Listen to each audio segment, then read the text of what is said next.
From Neural Newscast, this is Deep Dive, exploring the moments that shape today.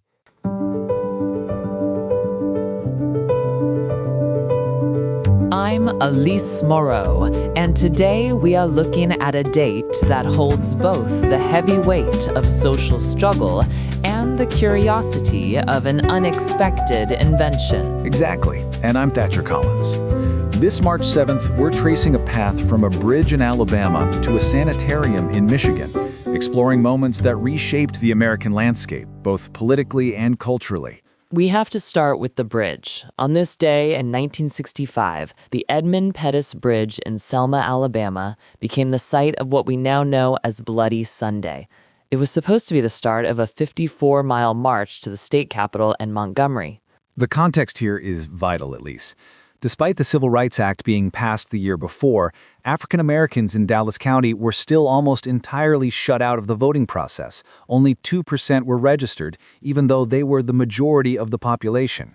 The symbolism of that bridge is so stark. The name emblazoned across it, Edmund Pettus, belonged to a Confederate general and a leader of the Alabama Ku Klux Klan.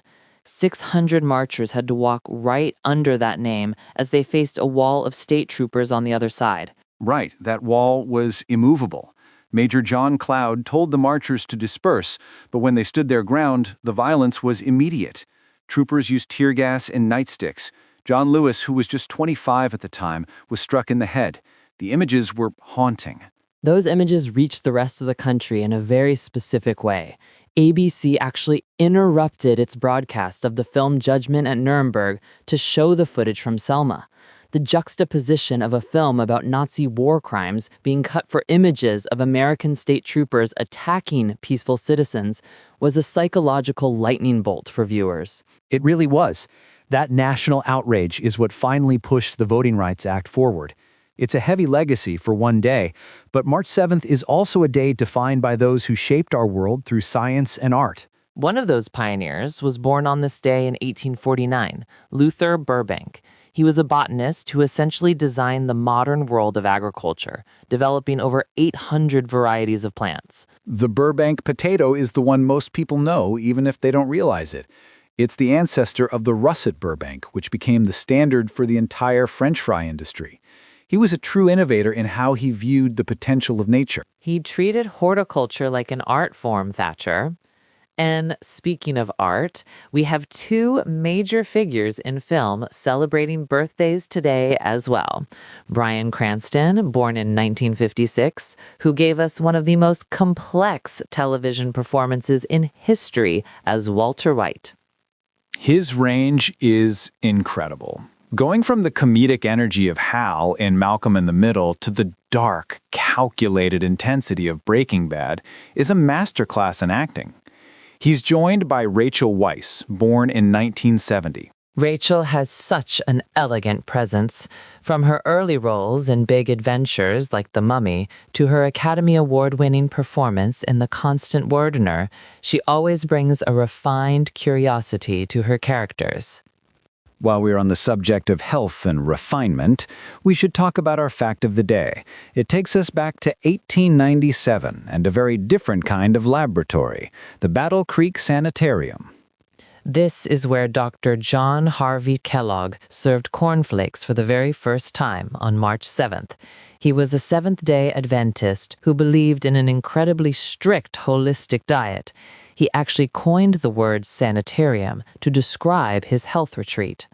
The discovery was actually an accident from a few years earlier when he was experimenting with wheat. But when he finally served these cornflakes to patients, they were entirely sugarless. He wanted them to be a tasteless part of a bland diet intended to discourage what he saw as unhealthy passions. That's remarkable. It's fascinating how that strict philosophy led to a global industry. But it wasn't John who saw the commercial potential. It was his brother, Will, who realized that if you added sugar, you could actually sell it to the masses. That caused a massive fallout. John was offended by the idea of adding sugar to his health food, and they ended up in a legal battle. Will eventually won, and as we know, the Kellogg's logo we see today is based on Will's signature. It's a perfect example of how an idea can start with one intent and be completely transformed by someone else's vision, from the halls of a Michigan sanitarium to every breakfast table in the world.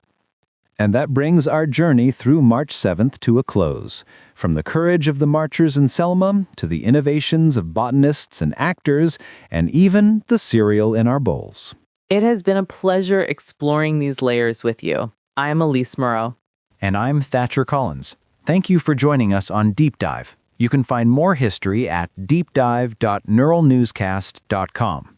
Deep Dive is AI-assisted, human-reviewed. Explore history every day on Neural Newscast. This has been Deep Dive on Neural Newscast, exploring the moments that shape today. Neural Newscast uses artificial intelligence in content creation, with human editorial review prior to publication. While we strive for factual, unbiased reporting, AI-assisted content may occasionally contain errors. Verify critical information with trusted sources. Learn more at neuralnewscast.com.